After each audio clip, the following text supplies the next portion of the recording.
Allahu Akbar. Allahu Akbar. Hayya ala salah. Allahu Akbar. Islam, Islam, Islam, Islam, Islam, Islam. I want to first rise and give praise to Allah, Almighty, Eternal, Incomprehensible. I want to give honors to His prophet, our prophet, the last prophet in these days and times, Prophet Ali, Savior of humanity, love made manifest so that men can comprehend. I want to give honors to the forerunner, the Honorable Marcus Mosiah Garvey, boldly came, stirring up the hearts and minds of the Asiatics to prepare for the coming prophet. I want to give honors to the prophet's strategy for obeying Allah and fulfilling his destiny, which is being a prophet of Allah, which is the Moorish Science Temple of America, founded in 1913 AD in Newark, New Jersey. I want to give honors to all past and present leadership of the Moorish Science Temple of America. And when I say that, I'm not talking about specifically on the manifest. Man, the prophet taught us that man is not the body, the soul, man, spirit, and part of Allah. So if man is spirit and part of Allah, then the Moorish Science Temple of America is a thought organization. And if unity is as simple as all of us carrying the same thought. Just that simple. So when I say we give honors to all leaders, past and present, national, state, and local of the Moorish Science Temple of America, this is what I'm speaking about. Because our people are crazy. Our people are crazy. So it takes a special type of person. It took a special type of man to be the prophet. Yes, sir. So it takes a special type of people to take up a portion of the prophet's work. You see, I'm going to give honors to the thought of unity that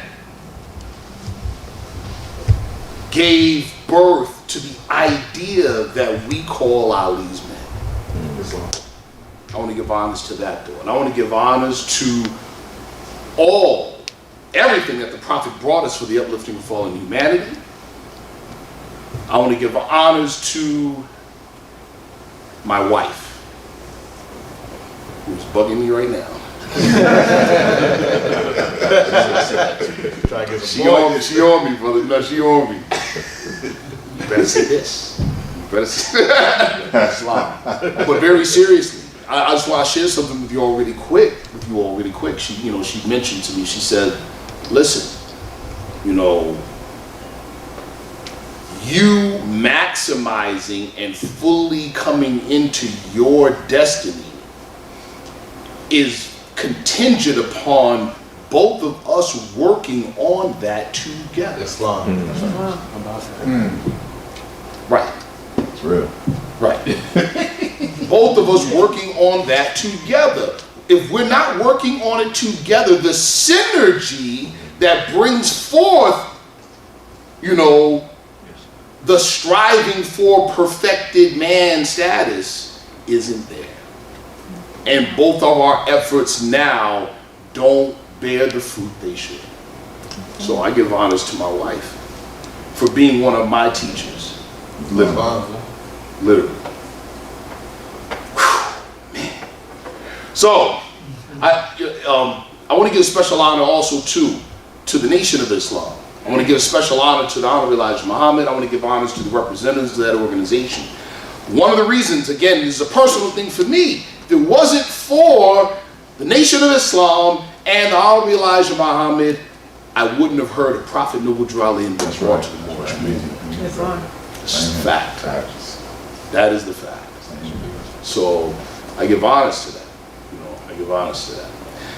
Back in 2013, myself and a brother in the Nation of Islam who heavily influenced a number of us and continues to, Dr. Wesley Muhammad, shared the stage. I believe for the first time ever, a member or a speaker, as a member of the Moorish Science Temple of America and another speaker representing the Nation of Islam, shared the stage and spoke in a joint fashion. I think that made history.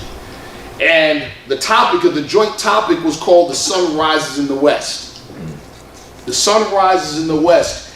The celebration, a celebration of an Islam for our people, by our people, absent influence of another foreign culture. This is an Islam that does not exclude our people in the unity of Allah. We don't believe in a unity plus something else. We don't believe in that. So praise Allah for that. I'm gonna get right into it. My title, or the title of my lecture in 2013 was True Islam, the Jewel of the Secret Societies. One of the objectives, one of the things I wanted to get across was that the Moorish Science Temple of America is many things. Among those things is a true body of initiation into the inner mysteries, on par with any other organization purporting to carry what's called the authentic tradition. And so that, you can see that on YouTube. It's on YouTube. So I won't even, again, I don't want to take too much time. This is part 2. Part 1, we pushed the envelope a little bit. Part 2, the envelope's off the table. True Islam, the Jewel of the Secret Societies, Part 2, the New World, American Destiny, and the Return of the Moorish Islamic Gnosis.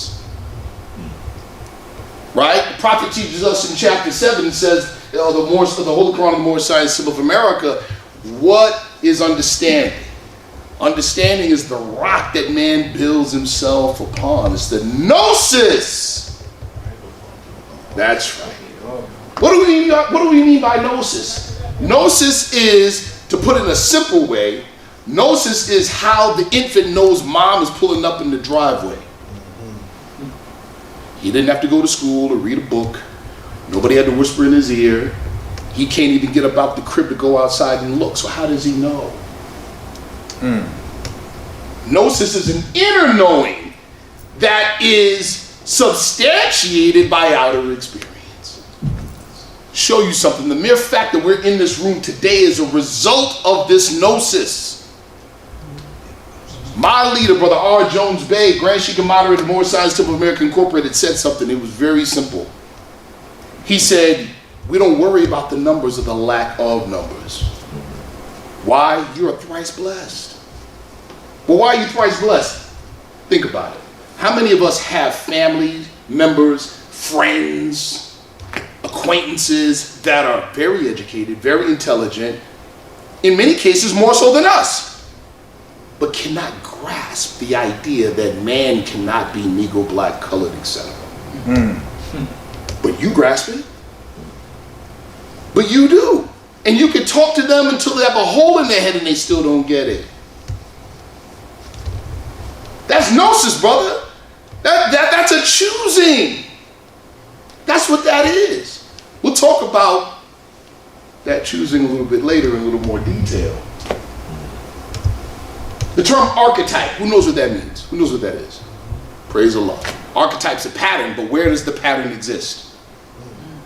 So that, are you asking me? Go ahead, brother. Okay. So we're going to be somewhat informal, so you can talk back. Go ahead, man. Islam. So I study numerology, and numerology basically tracks the patterns or archetypes of people. And these patterns tend to repeat themselves. And so when you ask where do they come from, I would say the soul plane is where they come from. And you are born with this archetype, and you come back multiple times to complete a mission and then go on to the next. Well, it's very close. I like that. That's a great answer, brother, man. That's a great answer. We're taught in the Holy Quran, the Moorish Science Temple of America, thinking, understanding, reasoning, and willing. Call these not the soul. They are its actions, but they are not its essence. Meaning, chapter 1 teaches us that the soul is a body. So like we can look at our physical body now, we see limbs. What are the limbs of the soul? Prophet just told you. Thinking, understanding, reasoning. These are the actions or the functions of the soul. What else is a function of soul?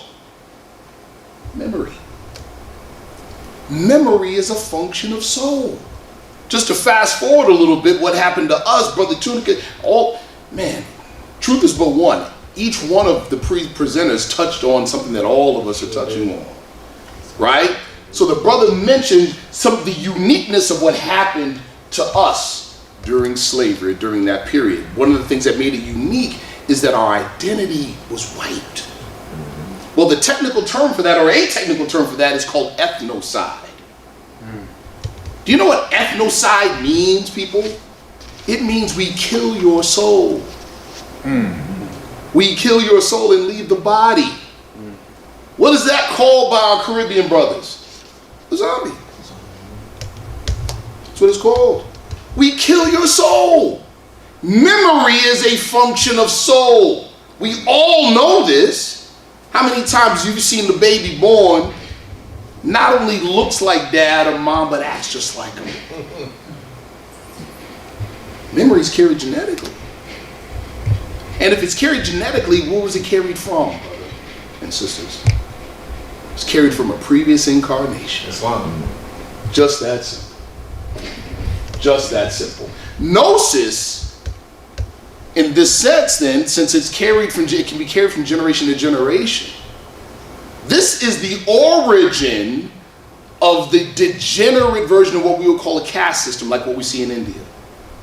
It degenerated. People lost the original intent for it. What was the original intent of, well, this is what you are, this is what your forefathers were, this is what you're going to be? The original intent was to keep the soul memory intact so that you had immediate and conscious access to it. That was the original purpose. But then it degenerated because human weakness is human weakness. Right? So, Gnosis in this respect, since we could see that Gnosis as it relates to on the ground, on the plane of manifest, and human activity on the plane of manifest, downloads into and feeds into what makes up nations and tribes. There is a tribal Gnosis. There is a national Gnosis. There is an ethnic Gnosis. Now, with that in mind, you look at Surah 49, verse 13 in the Arabic Quran, where it says, surely we have made you, O man, from a single, male and female, into nations and tribes, that you may know one another and not despise the other. So on the surface, we look different, maybe, which means what? We have immediate respect, if we have our own. But then we learn to look past it and see the humanity in all of us. Right. So, our Gnosis determines our or the nation's worldview. Does that make sense? I'm going to speed through some of this because I'm going to be coming back to it later on. And the authentic tradition, I'm kind of jumping ahead. What is called the authentic tradition in secret orderism, plain and simple, is a compartmentalized abbreviation or a seed, if you will, of the old world worldview of our forefathers and mothers, preserved throughout the time of the New World Order. The New World Order, as we said before, did not start with George Bush making the statement in a speech in the 80s. End of the eon. End of the eon. This is important. When the brother Triune demonstrated from chapter 46, the origin of Christianity, said the origin of Christianity started where? Rome. Well, we're not talking about a church, or we're not talking about a particular religious practice. We're talking about an entire worldview, a way of thinking. In other words, another Gnosis.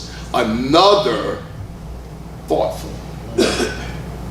Another thought form. That's what we're talking about. That thought form was built on the ashes or built on the foundation of ours. So they took the term eon and replaced it with the word cosmos. End of the world.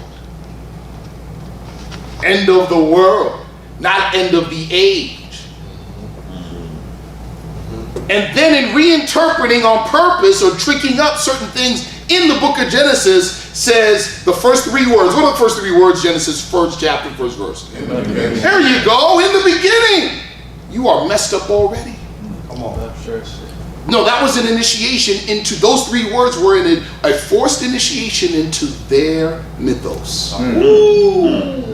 It was a forced initiation into their mythos. Automatically, you're out of sorts. Why? Let's try it. Let's experiment for a second. Come on, brother. Close your eyes. Imagine yourself being born. Do it. Coming out of the womb. Okay. Here's the crazy part. Open your eyes. You can't imagine the beginning. You can't imagine the beginning, can you? Try. You can't. Here we go. Imagine your death. You're at your funeral. You're in the coffin. There's family. Your family and friends are there at the wake. They're speaking nice words over you. Now they take you out to the plot and put you in the ground. Close your eyes. Put yourself there. What happens if they put you in the ground? What happens after that? They put dirt over you. What happens after that? Do the lights go out? Do the lights go out? Do the lights go out? No. Yeah, how do you know it goes black? See, the lights didn't go out. You can't imagine an end for yourself either. You understand what I'm saying? Islam. You can't imagine the beginning or an end for yourself. What did Jesus tell Barata Rebo? Stop looking outside! He said, let's go, what, where? He said, let's forget the flesh and go with mind into the land of flesh. Let's immerse ourselves into the Gnosis. That's where you'll find the answers. That's what we just did, simple exercise. A lot of the real secrets, let me tell you, and we have some people in the room that could verify this. That's all I'm gonna say. If he wants to introduce himself later, he will. A lot of the real secrets are so simple, they're very powerful, but they're so simple that when people, our forefathers were under, the racks of the torture racks of the Inquisition, to give some of them up, these secrets are so simple that if you tell them, people wouldn't believe you anyway. She said, man, just kill me. Because if I tell you, I'm gonna die. Just kill me. These secrets are so simple, but so powerful, that if I told you, you wouldn't believe it. That's another way that the secrets protect themselves. Actual fact. The exercise we just did, people see, we read as Moorish Americans and members of the Moorish Science Temple of America. We read the words, let's go back with mind into the land of fleshless things, but it's very quaint. It sounds very poetic. What we just did with this simple exercise is we did it, and everybody's heads did like this. Why? Because you can't find a beginning or an end. Just that simple. End of the eon instead of end of the world. That's a part of the old, that's how your forefathers thought. So our prophet, in the very first words of chapter 1, he yanked you out of that one and put you back in your forefathers' mindset. That one says, in the beginning. Ours says what? Time never was when man was not. Ain't no beginning. He brought you back home. Praise Allah. Brought you back home. According to a very, very strong researcher and author and lecturer, James Reston Jr., the book is called The Dogs of God. Please get the book. He reveals some powerful things. Right? The prophet taught us this. He says, through the teachings of Elihu and Salome to the parents of Jesus and John, we're taught we measure time how? Okay, here's the question. Who's the we? Oh. First of all, who was he? Who was Elihu? Who was he? What was his function? To create. Praise Allah. Oh, see, you're jumping ahead of me, bro. Oh, my fault. But that's all right. Praise Allah. That's what it needed to be said. But look at his function. Hold on. Follow me, right? Mary and Elizabeth were what? Marveling over their what? Deliverance. In other words, we're supposed to be dead right now.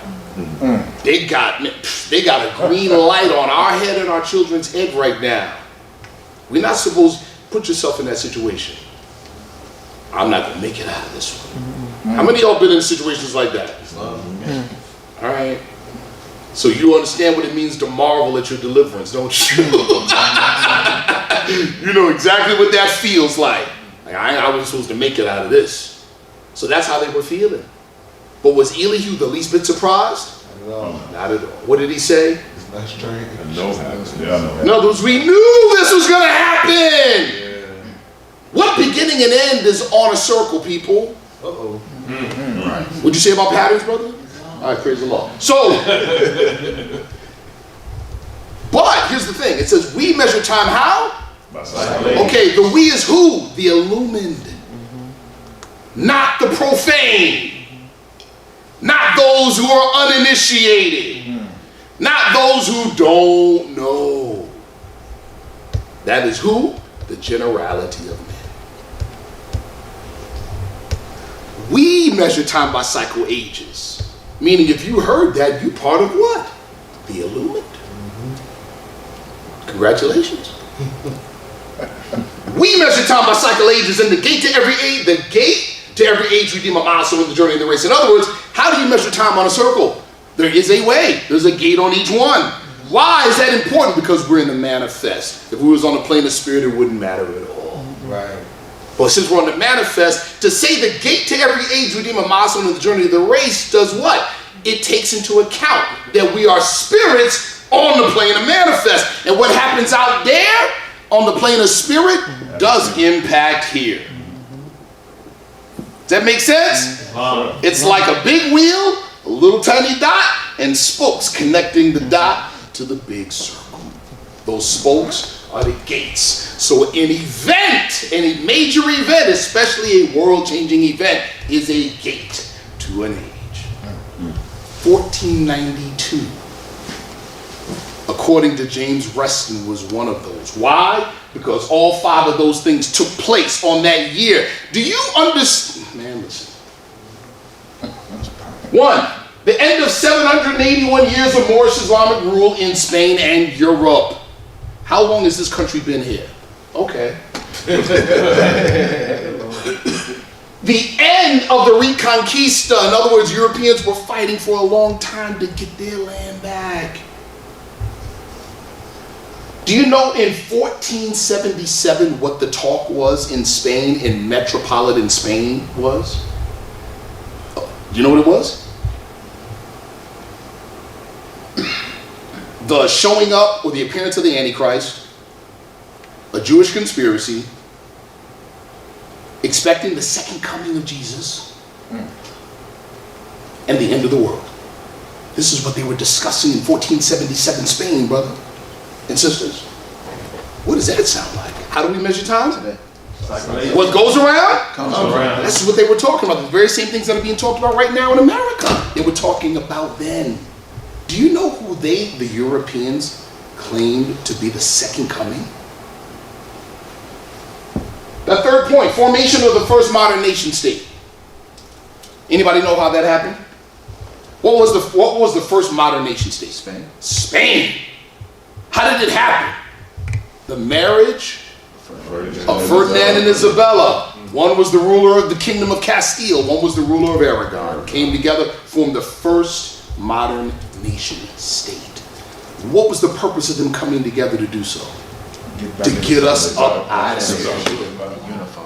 They unified. That was the purpose. Do you know what Europeans in that day called that marriage and called them? The second coming. Did you hear what I just said? They called it the second coming. You understand that? What comes after the second coming from the Christian tradition? What comes after the second coming? Antichrist? Antichrist comes. What else? Say it again. Apocalypse. What else? Tribulation. The hereafter. The hereafter. Yeah, what? Okay. Fourth one. What is that? Founding of the new world. The hereafter. Oh, that. Earthly salvation. For them. What did the prophet say? Therefore we are doing what? Returning the church of Christianity back to the European nations as it was founded by their forefathers for their what? Earthly salvation. Founding of the new world. 2 months after the expulsion of the Moors and the Jews who sailed the ocean blue. It was directly as a result of our defeat at Granada in 1492. The last one. Acceleration of the transatlantic slave trade. Why do I say acceleration? Because we had officially lost in Spain. We had officially lost in Spain. According to Dr. Yosef Ben Yakin and Dr. Ben and other scholars related, the first African slaves in the Americas were brought there from Spain and not Africa. The truth. If you need me to pull up the slide, it's on another PowerPoint. I'll pull it up for you, brother. That's another thing, too. This is the electrified age for real, for real. That's right, Bo. You don't got to write down. Take a picture of the slide. Got it, Bo? Let's go. Get this book online. It's a hard book. It's a hardcover. It's out of print, but you can go on Amazon and get it for maybe 30 bucks, 20 bucks. Author's name is Peter Tompkins. Mysteries of the Mexican Pyramids is the name of the book. I'm going to read the quote. Designed for the detection and punishment of heretics, the Inquisition was used as a giant pork barrel for the enrichment of the crown, church, and inquisitors, while cheerfully eliminating dangerous radicals. Guess who they said those dangerous radicals were? Those who had been taught medicine, geography, rhetoric, chemistry, physics, mathematics, and astronomy by Moorish philosophers in universities such as Cordova, whose libraries had since been destroyed. The Inquisition was also an excuse to rid the planet of such organized mystics as Illuminati, pantheists, Manichaeans, and Albigensians. As a result, no Spaniard could write, speak, or even think without taking into consideration the torture racks and fires of the Holy Office. Wow. Now here's the significant part. As a deterrent to possible opposition in New Spain, 34 Negroes, including 4 women, were hanged and decapitated in Mexico City. Hold on. Hold on. Here's the questions. Number one, what in the world did the Spanish Inquisition in Europe have to do with Negroes in Mexico City? Number two, why would inquisitors in Spain anticipate opposition from Negroes in Mexico City to the Inquisitions? Number three, why would the Inquisition link expelled Moors from Spain with Negroes in the Americas? Don't you ever let these people tell you that there is no connection, and we had no connection to the Americas, and the prophet was wrong when he gave us that lesson in chapter 47, instruction 7. Their dominion and inhabitation extended from Northeast and Southwest Africa across the Great Atlantis, even into the present North, South, Central America, and also the Mexico and the Atlantis Islands before the Great Earthquake, which caused the Great Earthquake. Now, but tell me, what does this presume? What can we presume from this? That there were Asiatics, termed Negroes or Moors, in significant enough numbers with significant and adequate communication with medieval Spain to cause a possible problem in opposition to the Spanish Inquisition. That's the presumption. And that's an intelligent presumption. Because they were finna protect. That's right. Passing of the torch. The first part of what I'm demonstrating is showing historical context. Because remember, the gate to every age shows how you have the cosmic and timeless events on the higher planes and how they impinge upon manifest reality. Did everybody get that? Yes. Let me repeat it. Yeah, say it again. Jesus said it this way in the Aramaic, in the Lord's Prayer. In the I'll say it in English. On earth as it is in heaven, not on earth in one day maybe. As it is in heaven. In the actual Aramaic, it says Malkuth et Keter. That's another lesson we're going to go on a little bit later. But that's what it says in actual Aramaic. A passing of the torch from old world multiculturalism, or old world multiculturalism. There's a number of books, Dogs of God. There's another book called Forgotten World. See, these are things that are not taught in today's history. We are literally living, as Senator Bilbo said in 1946 in Meet the Press, that the Negro is living at that time 156-year-old artificial history that prevents him from equal respect in American society. Artificial history. How many of us knew that Western civilization was founded by your direct mothers and fathers? Western civilization. The idea of an appetizer and a salad, main course, and dessert was founded in Spain and taught to the European. Something as simple as that. This is the truth. Scottish historiographer Prince Michael of Albany has this to say. What can be said about Freemasonry without making an outrageous claim that it could be rejected by Masons is that it evolved from a remnant of Knights Templar who settled in Scotland following the order's demise in 1307. Though, I should say roots, sorry. The roots of Templarism itself, and thus those of Freemasonry, are actually deeply linked not so much to Christianity, but rather to who? Islam. And particularly, Muhammad. to think Hughes de Payens, the founder of the Templar order, as Christian, is to take history, the propagandists, and the Christian status quo very much for granted. There are inevitably two sides to a coin, and the other side of the Christian coin is the inheritance that the whole of Europe gained from Islam. Facts. This is European. This is a European saying this. James Reston Jr., Dogs of God, he says this: if the 13th century in Spain represents the apogee of tolerance and cross-fertilization between the three great religions of Christianity, Judaism, and Islam, let's stop right there. Every European scholar on the subject admits that under Islamic rule in Spain, that the world achieved and maintained the greatest degree of religious tolerance the Western world has ever seen. The seeds of later trouble were sown during the same period, for it was early in that century that the institution of the Inquisition was established in earnest. The problem of wayward belief had bedeviled the Christian church since its earliest days. And yet, very early on, the attitude toward heretical views was one of forgiveness, tolerance, and exhortation. Let me pause right there. Here the author is a little conflicted. You know what he's conflicted with? The same things that our people are conflicted with when we say Christianity. We think, oh, Jesus, the teaching of Jesus. So we get conflicted. Well, what's a Christian? One who follows the teachings of Jesus the Christ. That's what we would say, and that's what the European would like us to believe. But if that was the case, why as late as the 90s would Asiatics who were doing a play on the crucifixion and they portrayed Jesus as Asiatic receive hundreds of death threats from the Europeans? Why? In New Jersey. Because they know what it means.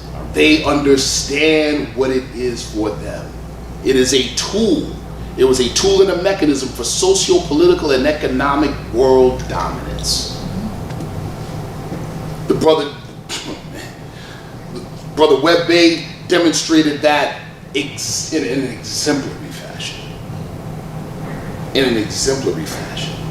The spreading of their version of their version of Jesus' teaching that we call Christianity was used as a military tool. Yes, sir. Plain and simple. Everyone should get to know this guy. Homage de Torquemada. Savage right there. Good God.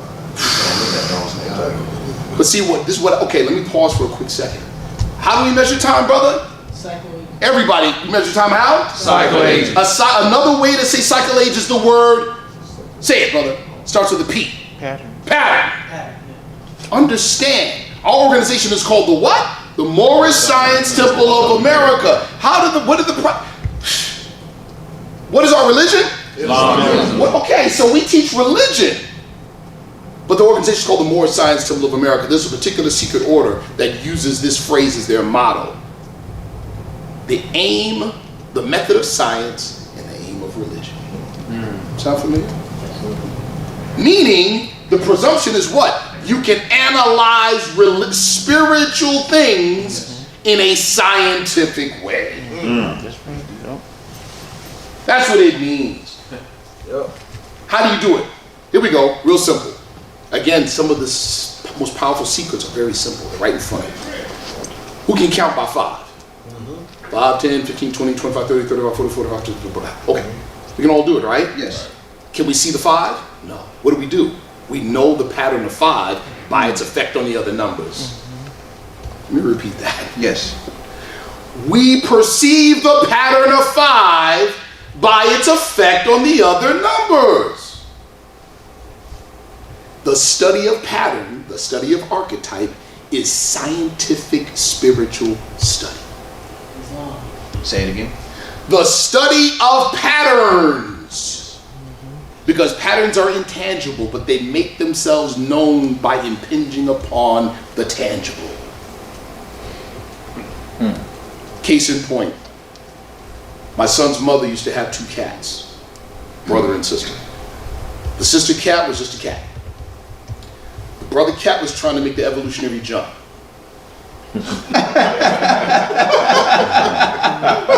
Cat turned doorknobs, cat would ring the doorbell, cat would knock on the door. I'm serious. Cat would sit up and watch TV. Not even joking. So I had a laser pointer. My son used to drive him crazy with the laser pointer. Point the dot at the ground, cat would go crazy. Took about an hour for the boy cat to figure it out. Wow. He stopped and at one point was just staring at him. And he's like, Dad, he won't do it. He won't look at him. I'm like, yeah, he figured you out. He's not happy. He was able to see the source. He was able to see behind the manifestation. Yes, sir. Usually with patterns, you have to see at least 3 of them to start determining. Minimum of 3. We're going to get to that. Minimum of 3. That is part of the scientific method. Minimum of 3. So, when we're looking at the historical things, the illumined, the initiated, look at this and they look through the historic physical impact to see the pattern behind it. First Grand Inquisitor forced the conversion of Moors and Jews to Catholicism under the labels Converso, Morisco, and Morano. Formed the enforcer brotherhood called La Hermandad. Seen that before somewhere? It's a Spanish mafia, or the Mexican mafia. Also to the foundation of slave catchers. Literally the ideological slave catcher. We're looking at the origin of the pattern. Supported the Alhambra decree that expelled Moors and Jews from Spain in 1492. Torquemada oversaw the waging of a social, political, and ideological war to unseat the old world worldview and supplant it with the new world order of Christ, and not to be confused with the true teachings of Jesus. What is the war we're fighting here, people? In the Bible, in the book of Daniel, and in Revelations, it's called the war in heaven. Which heaven? See? Our questionnaire has some secrets in it, doesn't it? Which heaven? We're talking about in this point, we're talking about on the plane of soul. But what happens on the plane of soul? Thinking, understanding, reasoning, and willing. Thinking, understanding, reasoning, and willing. Happens on the plane of soul. So what are we talking about? We're talking about an ideological war, a propaganda war. What are some of the elders say in the Moorish side of America? The prophet is right and the world is wrong. You hear them say it all the time. The prophet is right and the world is wrong. What does the world say about us? All we know about them is they've been dead. Black according to science means dead. Right? So all we know about them is up from slavery. Isn't that exactly what was said about the lamb, that it looked as if it had been slain since the foundations of the earth in Revelations?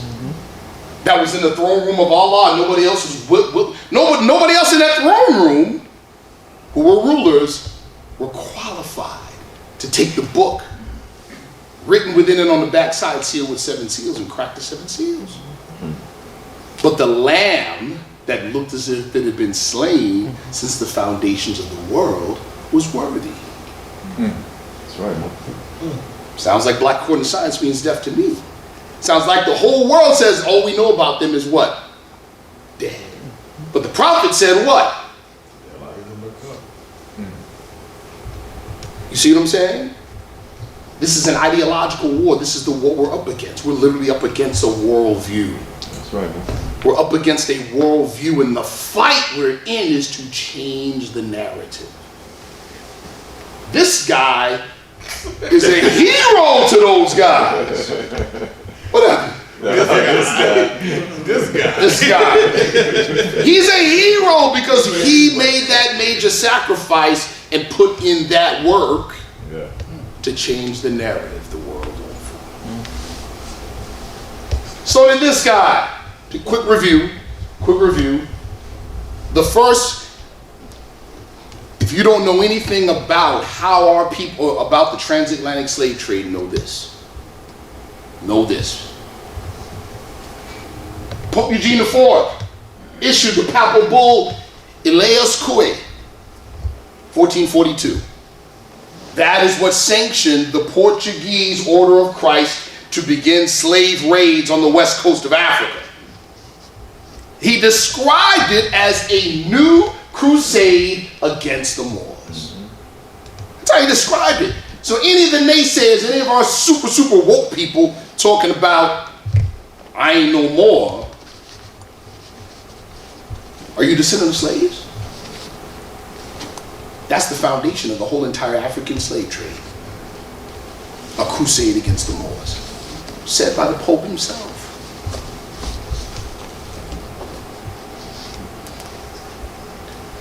These 4 papal bulls, know them, please, know about them.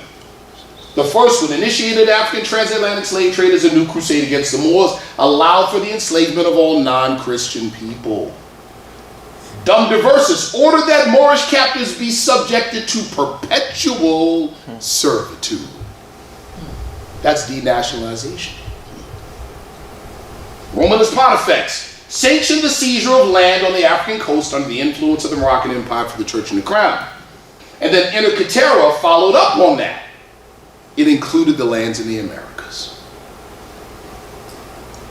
These papal bulls became the foundation for doctrine of discovery. The doctrine of discovery is literally the lid on the sarcophagus of Moorish old world worldview. That's it. The global slave trade of the 15th, 16th centuries, the age of imperialism or manifest destiny, and the social construct caste system of the color code system of race, which peaked in development and use in America.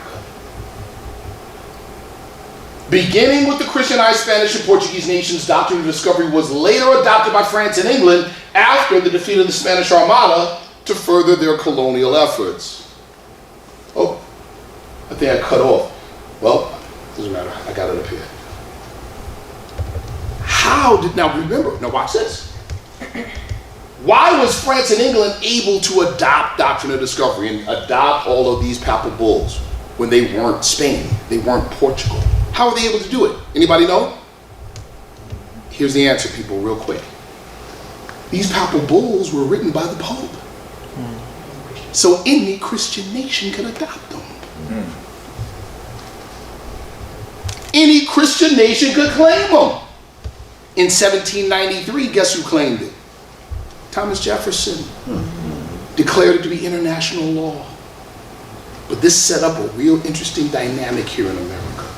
That claiming that set up a real interesting, and now we get to see, because again, remember, we're dealing with secret orderism. We're dealing with a hidden knowledge and how that hidden knowledge impacts on what you see.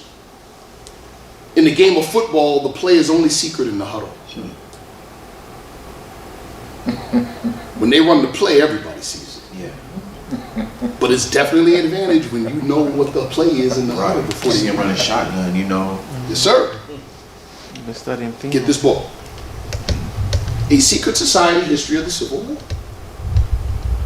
What Thomas Jefferson did in 1793 by declaring doctrine of discovery to be international law He set up a clock. He set up an expiration date. He set up an expiration date. Two opposing factions of American secret orderism. In the unpublished work,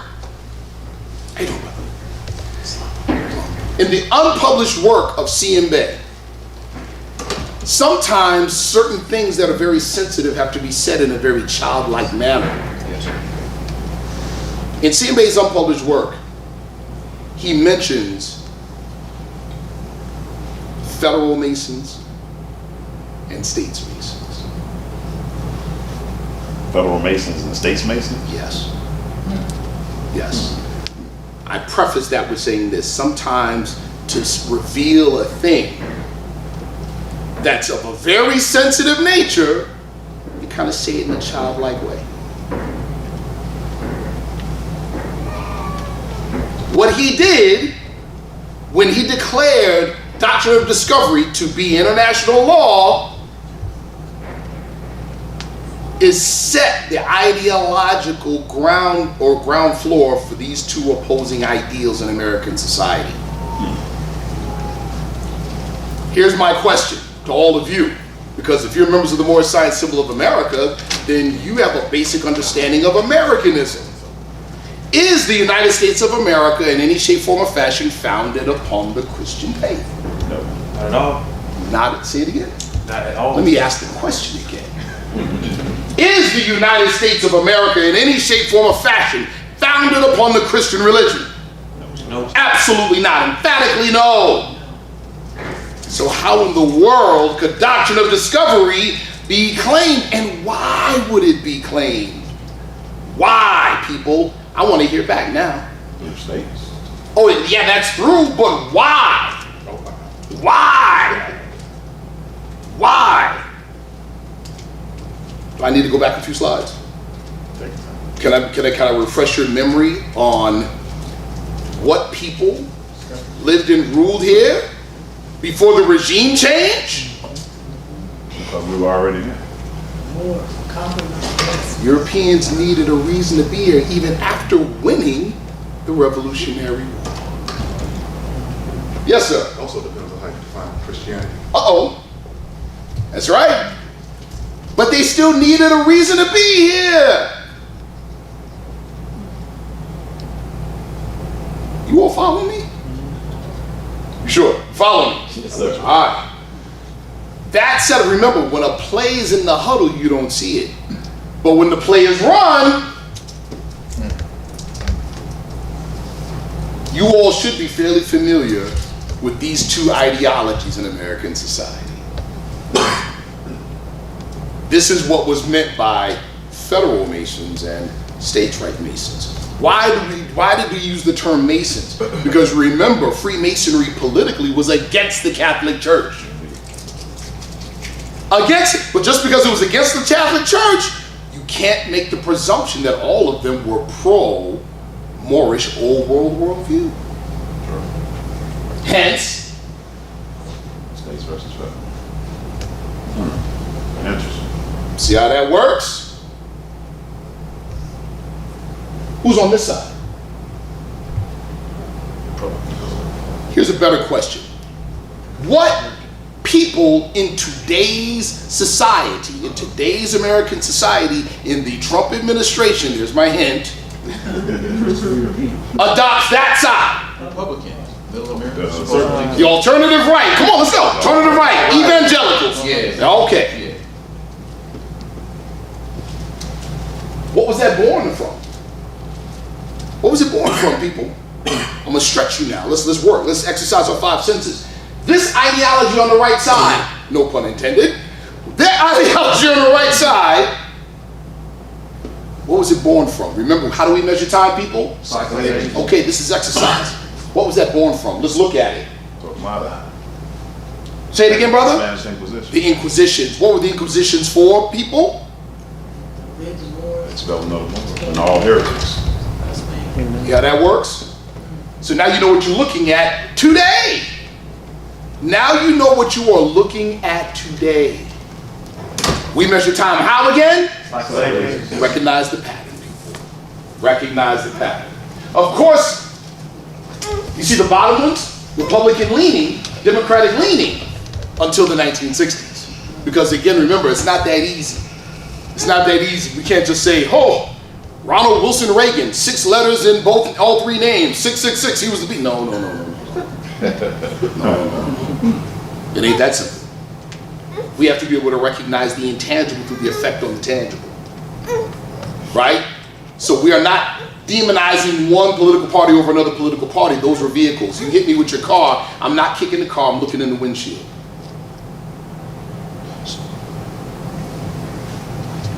Recognize that guy? Yes. Watch this. The book is called The Devil's Bargain. Steve Bannon, Donald Trump, and the storming of the White House. How do we measure? I'm going to keep saying this. How do we measure time, people? All right, you know a little something about our history and how we fell now in 1492, right? Keep your feet there. That's a little difficult reading. I'll read it. It's about Bannon, about Steve Bannon. Steve Bannon, or Bannon, received an education steeped in classics and history. The Benedictine curriculum was traditional Western civilization presented in a context of Catholicism. Quote, we were all taught that Western civilization was saved 500 years ago in Spain when Ferdinand and Isabella defeated the Moors. The lesson was, here's where Muslims could have taken over the world. And here was the great stand where they were stopped. We were taught a what? A worldview. This is how Catholicism survived. I think that shaped all of us. What did he say? I think that shaped who? All of us. But what Steve took away, I think, was a belief that you've got to be willing to identify the threat. When we were growing up, the threat was the atheist communist Soviet Union. Now Muslims are trying to blow us up. Wow. Oh, so what? Now look what his job was. He's American media executive, political strategist, and former White House chief strategist. Yes. What's guiding his policies? Right. Say it. What'd you say, bro? Torquemada, 1492. That's who's guiding his policies. You think for a second he don't know who you are? Quiz. We talked about worldview, didn't we? Okay. And how some of us, we talked about this last night at the Holy Day meeting, how some of us, myself included, wear fez and turban, proudly call myself a Muslim, still got some of the Christian Europeanized worldview up here. Of course. Okay, it's a process. Yes. That being said, if you understand what we're talking about right now, you will understand why the European evangelicals will call Trump the most Christian and the most Christian president America's ever seen. Right. I don't like talking about Trump. I see. He was not pleased. It's not the moral. And at the same time, these same European evangelicals, these same ones, no matter how much he supports LGBT, no matter how many churches he belongs to, and no matter how much pork he eats, will still call President or former President Obama a Muslim. Now you get it. Because in the old worldview, as Brother Tunica Ill demonstrated, in that socialization, if you said Muslim, the presumption was what? You were Asiatic. If you were European, the presumption was what? You were Christian. They still hold that today. Don't believe me? Everybody pull out their phones right now and Google Christian identity. Google it. You'll find it's the ideological basis for every white supremacist group in America. Talk about it. It's also the ideological foundation for the evangelicals and the alt-right. Yes, sir. What's the ideological foundation for the left or the most liberal? Ooh, we'll get into that. Definitely get into that. I'll give you a story. The story's in the Bible. It's 5:55. Praise the Lord. Oh, my fault. That's the chopper. No, That was that's the chopper. Yes, sir. Yes, sir. That's not the Washington Monument. The archetypal story to answer that question is actually in the Bible. Right? Has he finished his task of devouring? No. Hello, we're talking about the Moorish question here now. Has he finished his task of devouring? Answer. Yes. When was his time declared out? 1453. No. On the cross. When he nailed Jesus on the cross. What was the last words Jesus uttered? Answer. What did he have reference to? He had reference to the end of Satan. Okay. He was speaking from the timeless perspective. He was seeing future things on the plane of manifest as if they had already happened. How did he measure time? Boom. See that? So he could count it almost as if it had already happened. Because he's seeing it in the pattern. He's seeing it from the cosmic perspective. Right? That being said, what are we told in the Bible? There was a man to the right and a man to the left of him, right? The one on the right was talking real reckless. The one on the left said, listen, he's not supposed to be up here. We deserve it. He doesn't. And then what did he say to Jesus? When you enter into your kingdom, remember me. What did the prophet tell us when the Moors get back on top? Treat the European nice. Same thing. Same thing. That's the role, brother. You know what he's doing now, right? What's he doing? Better. What's he doing? He's over in Rome. Yes. He's trying to set up an antithesis to the Catholic Church. He said they're too liberal now. Yes. Yes. He's unifying the. Isn't that something? Yes. Isn't that something? Get that book, please. Can we get a book, please? Get that book. As the brother pointed out, at the end of the Civil War, right, Asiatics controlled over 60% of the southern state legislatures. Nice. Not just citizens, elected officials. In this book, he talks about what's if you mention this term, the Second Civil War, people will look at you like, especially Europeans, especially if they're over 50, they're going to look at you like, whoa, what you know about that? The Second Civil War. The Europeans only lost, the Confederates only lost the Civil War militarily. Let me repeat it. They only lost the Civil War militarily. Sociopolitically, we're still fighting it. Facts. Wow. We're still fighting it. Yeah. That's the fact. Do you know that over 2,000 Asiatics and European supporters were murdered from 1870 to 1879? You know what their crime was? Being Asiatic and being an elected official. That happened, people. Wilmington, South Carolina, 1898. Look at the headline of the newspaper. North Carolina, thank you, bro. So cool. By revolutionary methods, white citizens of North Carolina overturned existing city government and had once established their own. That was a coup. That was a takeover of a legitimate American city. Yeah. That happened. Wasn't the only place it happened. Really? I can give you a short list of 15 cities it happened in.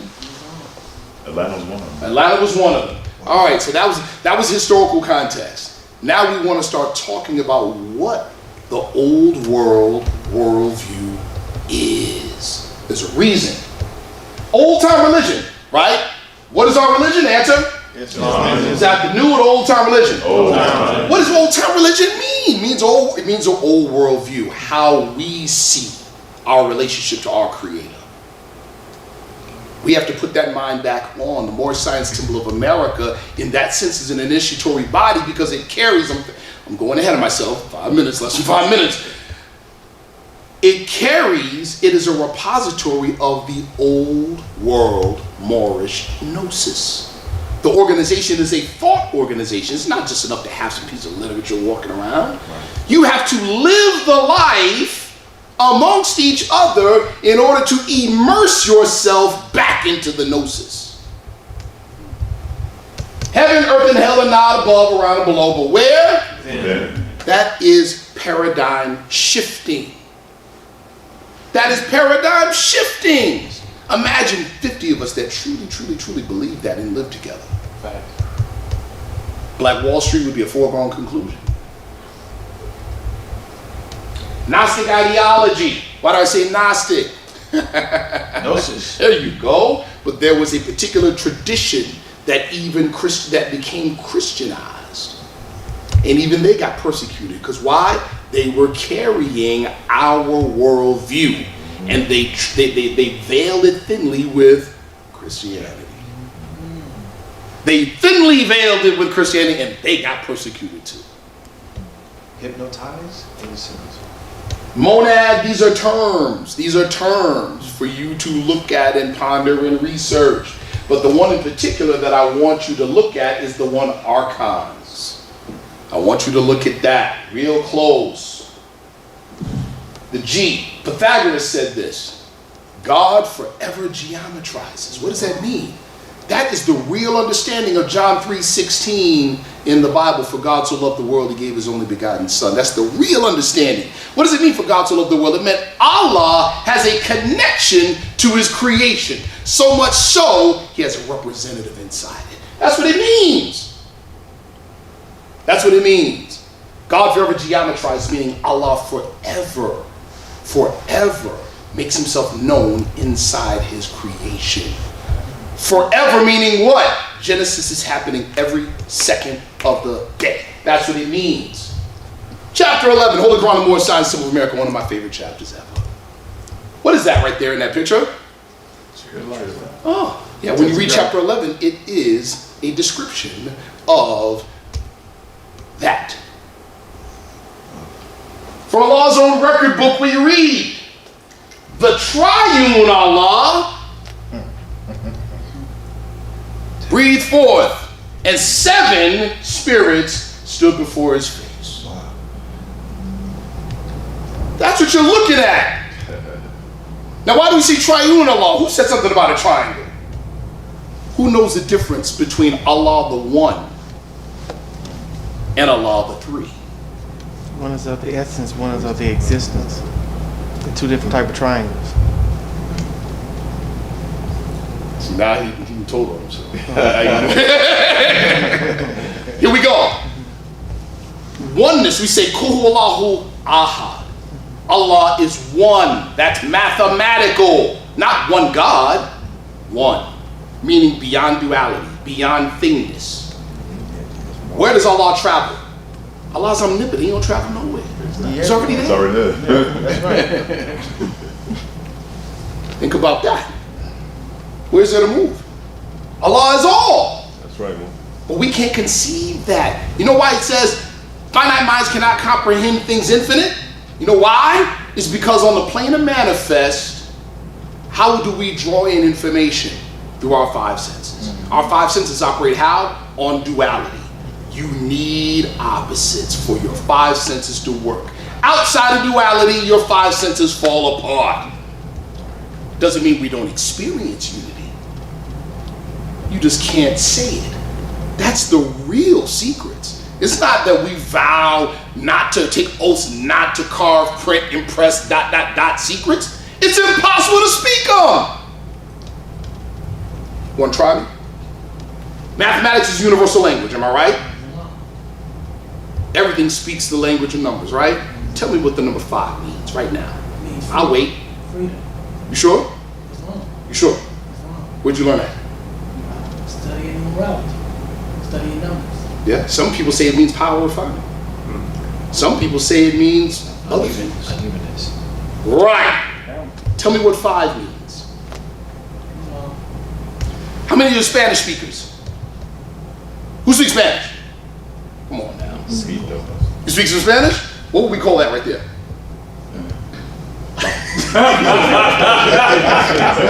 He said a door. English speakers would call that a door. Spanish speakers would call that la puerta. Well, which one is it? Is it la puerta or is it the door? It's both. Neither. It's a name. It describes the thing.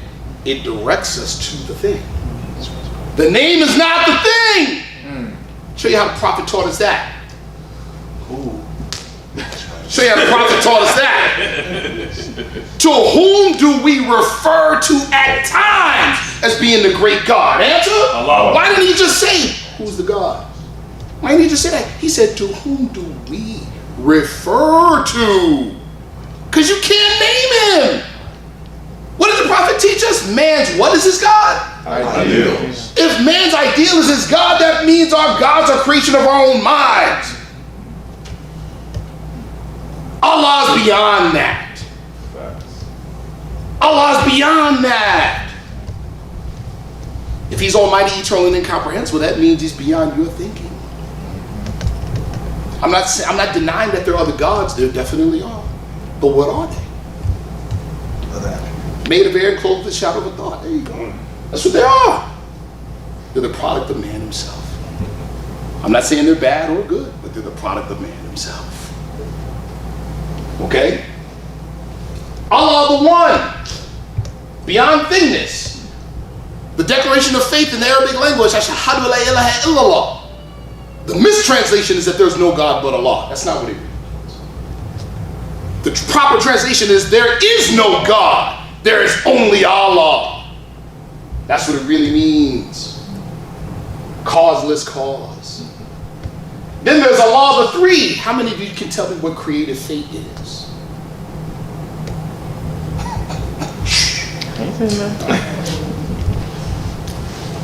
I just told you. Creative fate spoken of in chapter 1 of the Holy Quran of the Moorish Science Symbol of America is the Triune Allah. It is Allah's will to manifest. How can I prove it?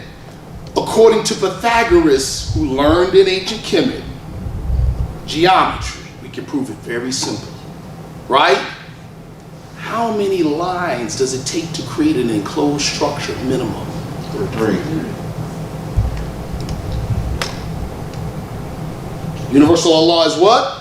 Wisdom, will, and love. That is creative fate. Allah the Seven, the supporting staff who plowed the field, created the 7 fields that the billions and billions, to quote a famous scientist, of Allah's thoughts went into. Chapter 11 is an exposition on chapter 1. Chapter 11 speaks of the teeming thoughts of Allah, those seeds that went into those 7 plains or those 7 soils. Chapter 1 is special. It only speaks of one special thought, and that's man himself. So Allah the Seven is the Elohim. Who knows the etymology of the word Elohim? 2 words in the Aramaic language. Ilah, which is what? Say it. Allah. That's what it is. Same word. And then the suffix him, which means plural. More than one. That's what it means. Supporting staff of manifestation, governors of form or containers, or the Greek tekton, which is an archon, an architect.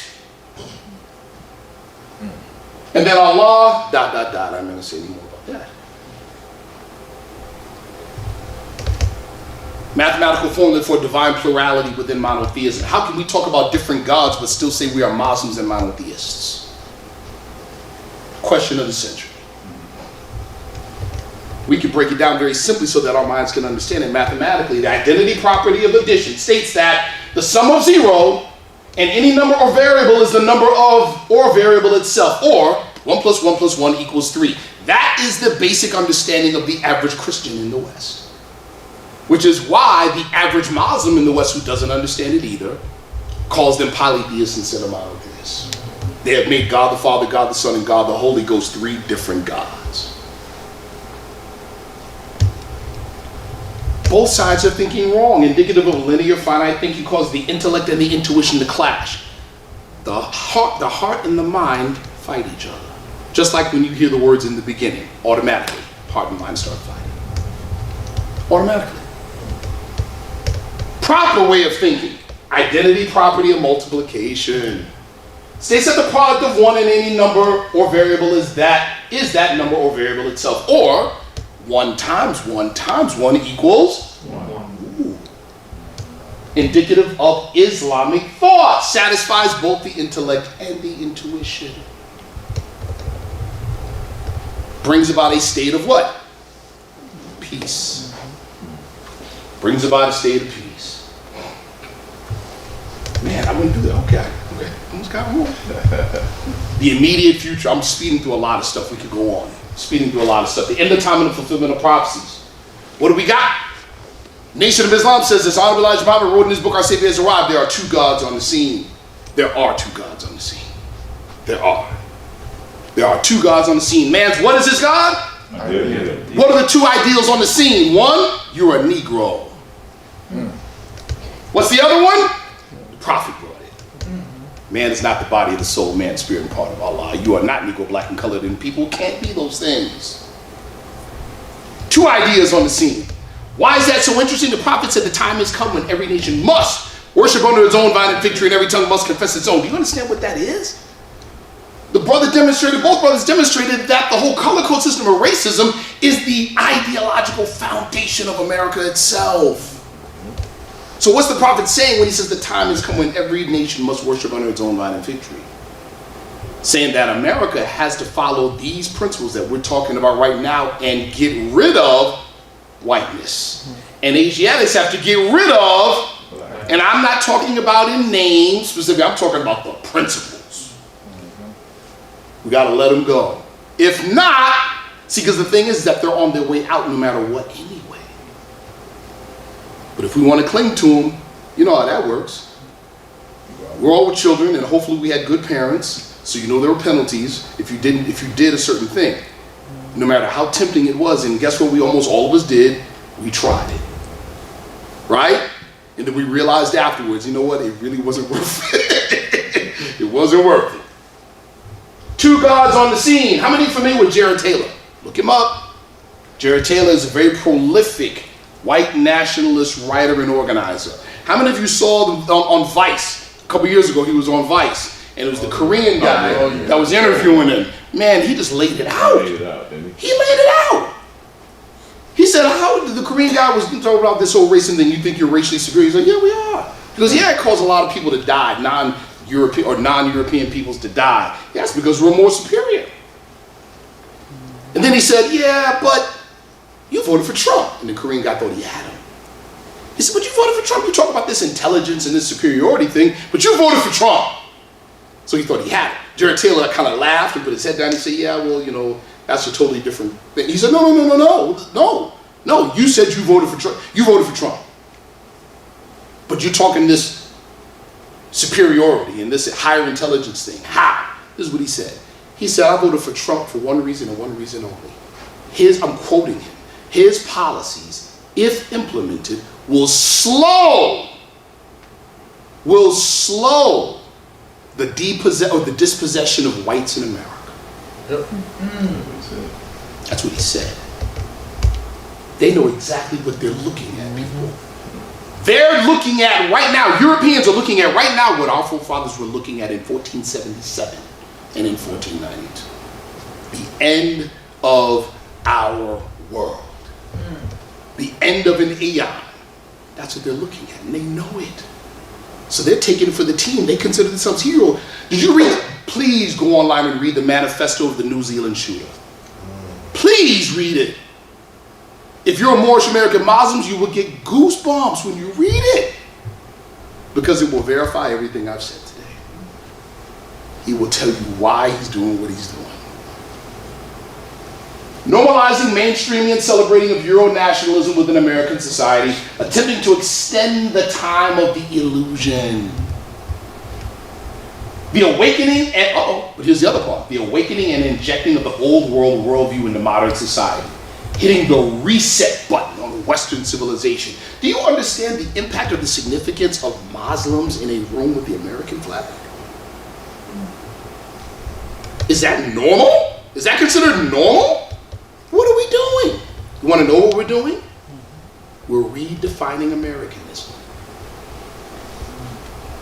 Our prophet was 100 years ahead. We know that every American citizen has how many flags? Do you know that 95% of European Americans no longer know that? And that is base bottom civics 101. Who do you think is going to re-educate Americans? How do you think America is going to survive ideologically? Whose hands is it in? What did the prophet say?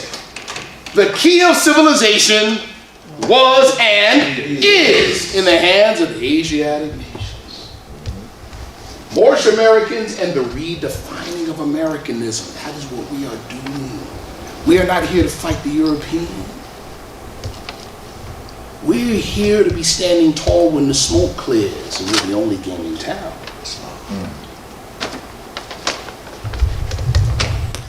Here's where I get in trouble. Look at the future. And then I'm going to end. True religion is... Why do I say the term ultra-terrestrial? How many of you are familiar with chapter 11 of the Holy Quran of the Moorish Science Temple of America? Is man's origin terrestrial? No, sir. Or is what's man's home plane? Spirit. Off-world. How about that?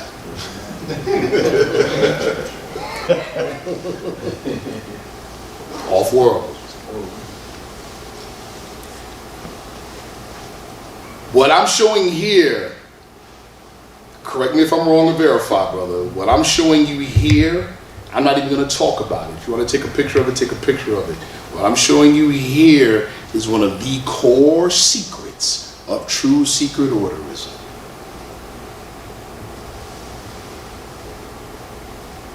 We are talking about evolution. Chapter 11 speaks about evolution, but proper evolution, a spiritual evolution. Jesus says that every thought is an individual thought, and it does what? It grows and unfolds into perfection of its kind. Of its kind. What causes growth and development? Unsettling. In the book of Genesis, in the Garden of Eden, there was the tree of knowledge of good and evil. The way it's translated into the English from the Aramaic, in the Aramaic it was Tov and Ra. Tov was translated as good. Ra was translated as evil. It's turned on its head. Tov does not mean good. The word Tov means to unsettle, to shake up, to agitate, to cause movement. That's what it means. Ra means to settle, to make stagnant, to cause retardation, to keep still. That's what it means. Aleister Crowley, familiar? He talked about a group of people, higher beings, higher humans, who were working against what he called the Great White Brotherhood. And he said their primary objective is to stop humanity from thinking. That's a quote. Stop humanity from thinking. What did the prophet say? I'll get you to think. Chapter 1 teaches us what? Without a foe, a soldier never knows his strength. And what? Thought is developed by what?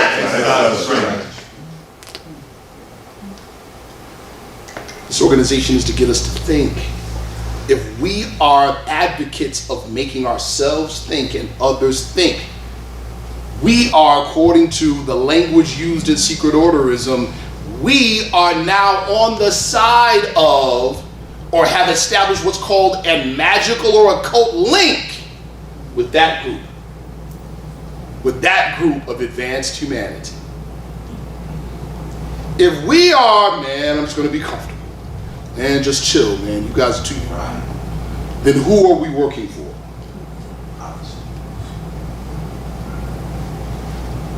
There was one other thing I was going to speak on. I'm not. Yes, I am. Chapter 1. Seeds are perfect. Yeah, it's perfect as the source from which they come, but they are not unfolding the light they manifest. The child is as perfect as the mother is. The seed and the child are not the same. The prophet, in a very simple way, he gave you the key to what people call Kabbalah. Right there.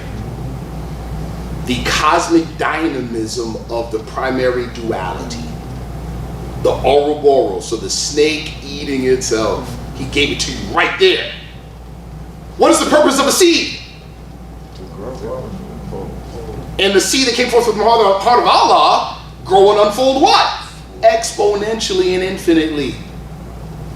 But it had to be put in a soil conducive for its growth. What is that? A container.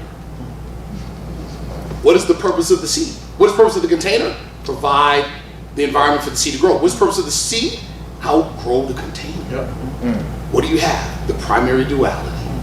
Seed outgrows the container, new container is made. Seed outgrows the container, new container is made. The life-death current.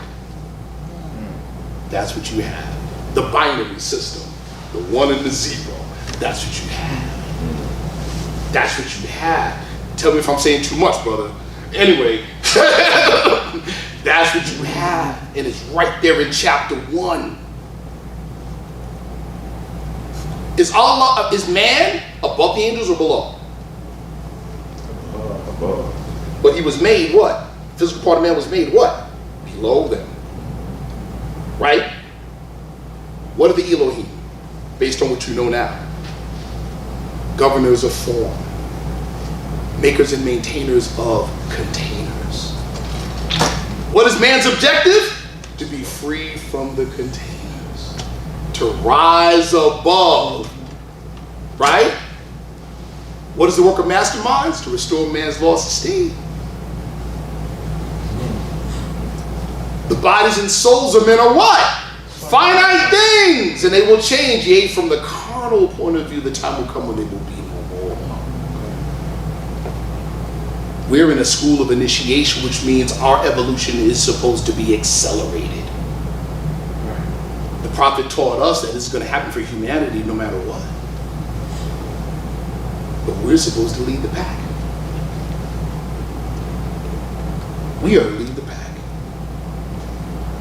Any questions? Yes, sir. Yes, sir. You said everybody has 2 flags, so just within that context, what about the people who have the Southern flag or the Confederate flag? Good question. Wait, what? Good question. Here it is. You'll never find in any congressional record or any law regarding the Civil War it being called the Civil War.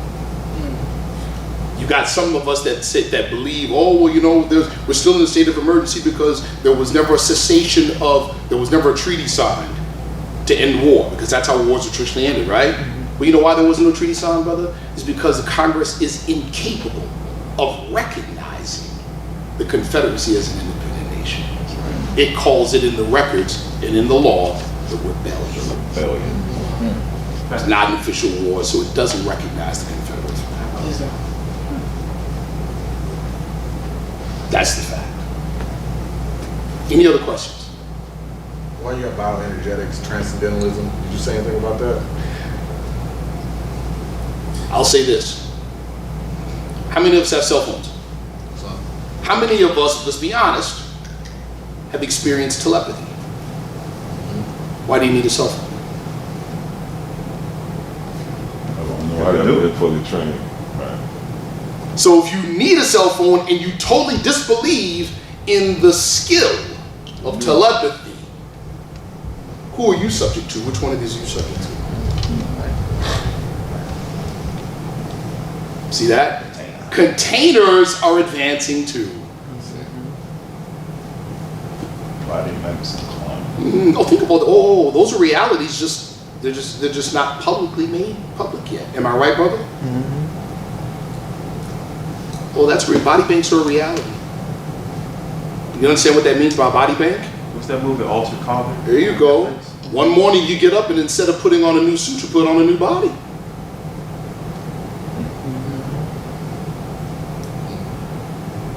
But guess what that is? That is the lower level demonstration of chapter 17. Where you yourself, through the raising of your vibration, change your flesh by speed of light from flesh of man to flesh of Allah. Look at you. See? 2 different ideals on which way humanity should advance. One liberates, one confines. See where the prophet put us? Why is artificial intelligence part of the Black Brotherhood? Because it's artificial. Watch this. No, that's a powerful question. Right? Watch this, people. Whew. What are some of the moral and social issues regarding cloning? Or regarding artificial intelligence? No conscience.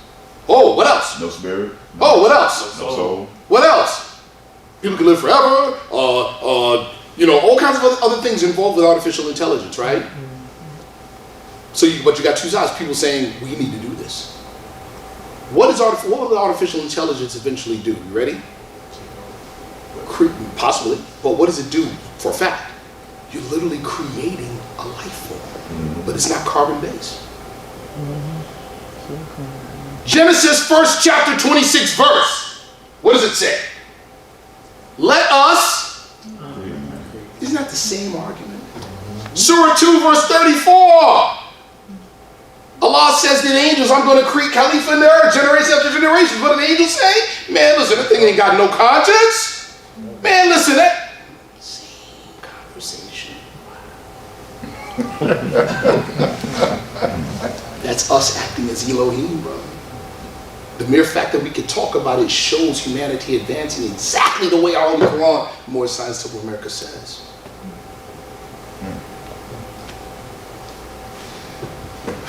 We have no idea what this thing is. We only think we do. We have no idea. You see the seats of the conversations this puts us in? Man. Any other questions? Did I answer your question, brother? Yeah. Any other questions?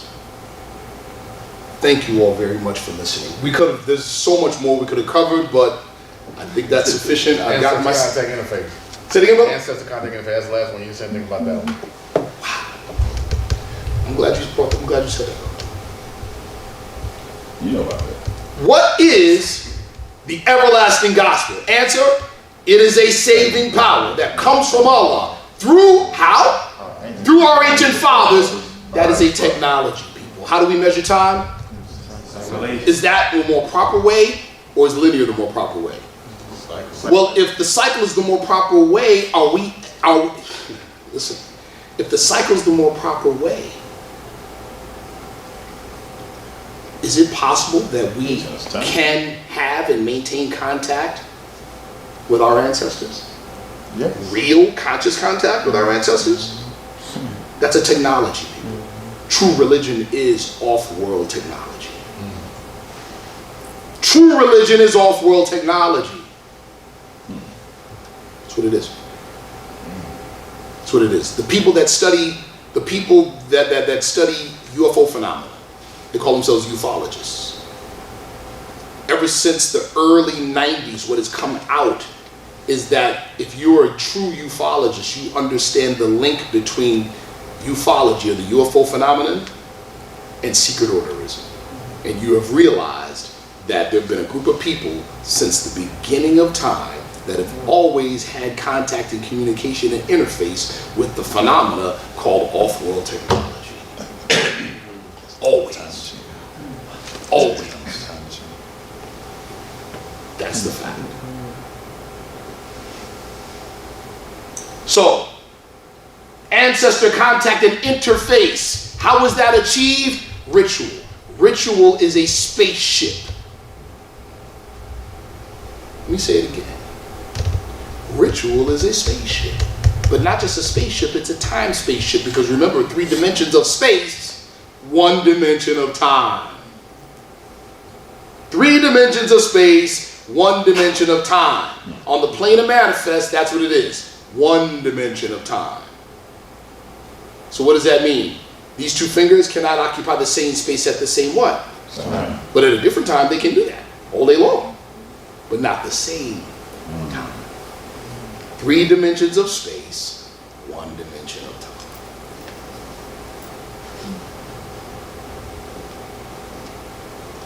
The mere fact that you're sitting here and you can think, reason, will, and understand, and you have consciousness that knows no bounds, demonstrates that there are parts of you that are not bound up by 3 dimensions of space and 1 dimension of time. Do we need to do an exercise? Let's do the exercise. While you're seated. Ye are the children of one Father. Repeat after me.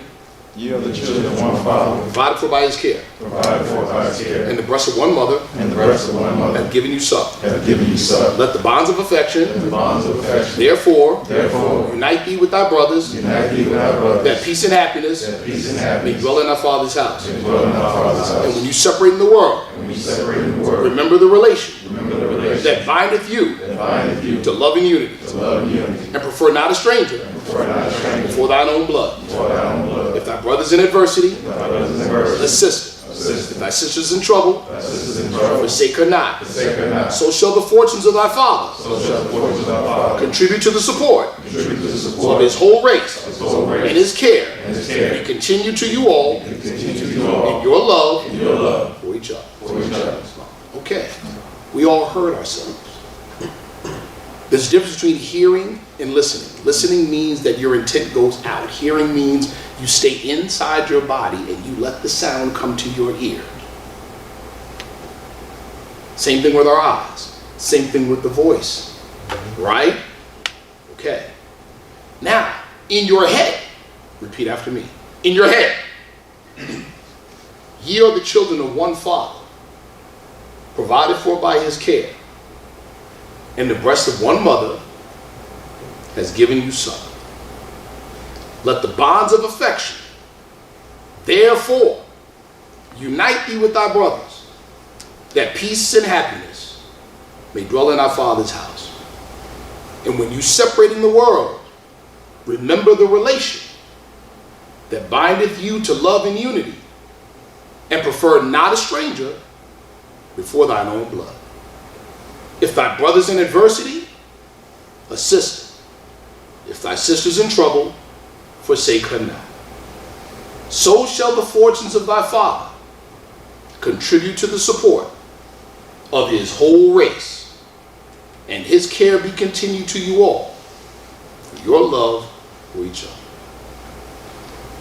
Question. Did you hear yourself? Yep. Here's my question. How? What? How? How you hear yourself? Did you make a sound? Did the ear hear anything? Vibration. Whose voice was it? Who was listening? How about that? Who was speaking and who was listening? Ask yourself those questions. And then be forced to realize there is a part of yourself that, as the Oracle said to Neo in the Matrix Reloaded, that is outside of time. That is outside of duality. We have just proven it to you.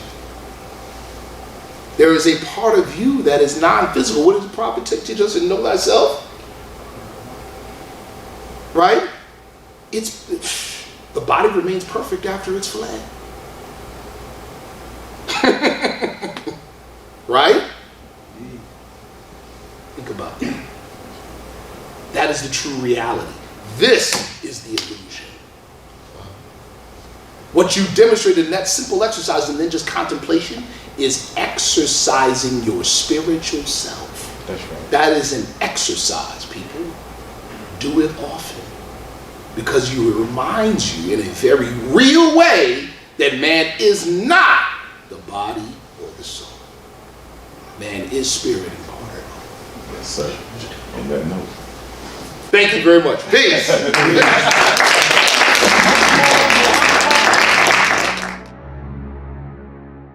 Allahu Akbar. Hayya ala salah. Allahu Akbar.